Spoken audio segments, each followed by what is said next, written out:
Hello guys, नमस्कार। तो आइए हम लोग विशेष रूप से भारतीय संविधान के बारे में चर्चाएं करते हैं कि हमारे भारतीय संविधान लोगों को किस प्रकार से न्याय देती है, किस प्रकार से चलने का वो रास्ता तय करती है कि आप इस प्रकार से चल सकते हैं।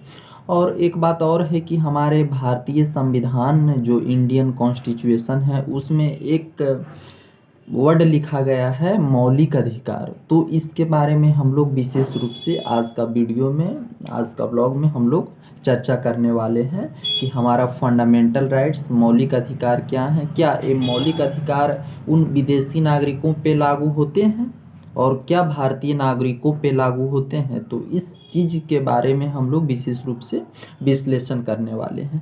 तो आइए हम लोग एक वर्ड लेते हैं, संविधान क्या है।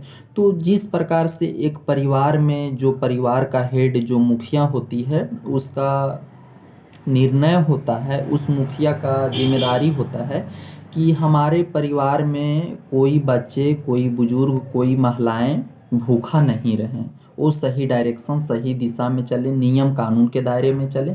उसी प्रकार से हमारे देश के जो मुखिया हैं उसका भी हेड हैं, जो मुखिया, उसका भी जिम्मेदारी है कि हमारे देश का नागरिक कोई भूखा नहीं सोए, कोई असंवैधानिक काम नहीं करें। तो इस तरह का एक चुनौती होता है उस मुखिया को।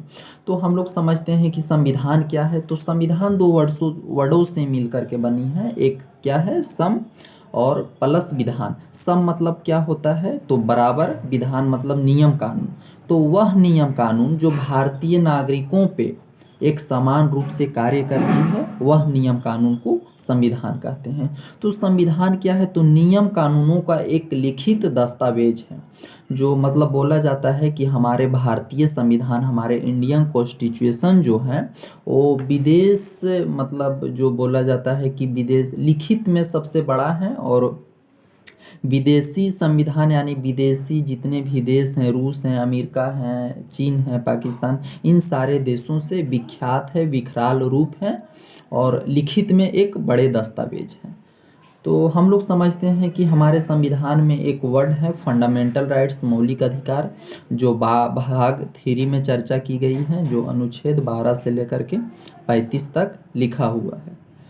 तो हम लोग देखते हैं कि फंडामेंटल राइट्स, मौलिक अधिकार क्या है। तो मौलिक अधिकार हमारे देश के नागरिकों पे, जो हमारे देश के नागरिक हैं उन पे पूर्ण रूप से लागू होते हैं। कुछ मौलिक अधिकार विदेशी नागरिकों पे लागू होते हैं और कुछ विदेशी नागरिकों पे लागू होते ही, और कुछ मौलिक अधिकार उन पे लागू नहीं किए जाते हैं, उन पे लागू नहीं होता है। तो हम लोग समझते हैं कि हम लोग का जो मौलिक अधिकार है वो अनुच्छेद 12 से लेकर के 35 के बीच में है। पहला मौलिक अधिकार क्या है, तो समता एवं समानता का अधिकार, जो अनुच्छेद 14 से लेकर के 18 के बीच में है। सेकेंड में क्या है, तो स्वतंत्रता का अधिकार है, उसमें आर्टिकल यानी अनुच्छेद 19 से लेकर के 22 तक चर्चाएं की गई हैं। थर्ड में क्या है, तो थर्ड में है श्वसन के विरुद्ध अधिकार, जो अनुच्छेद 24 से लेकर के अनुच्छेद 23 से लेकर के 24 के बीच में चर्चाएं की गई हैं।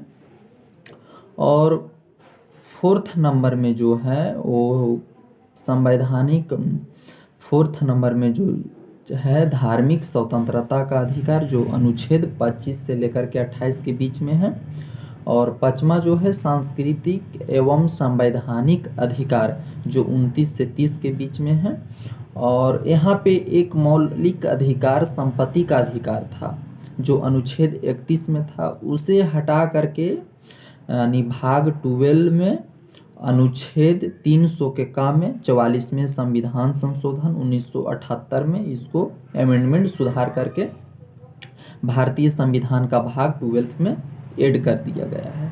एक संवैधानिक उपचारों का अधिकार है, जो अनुच्छेद 32 में इसका चर्चाएं की गई है। तो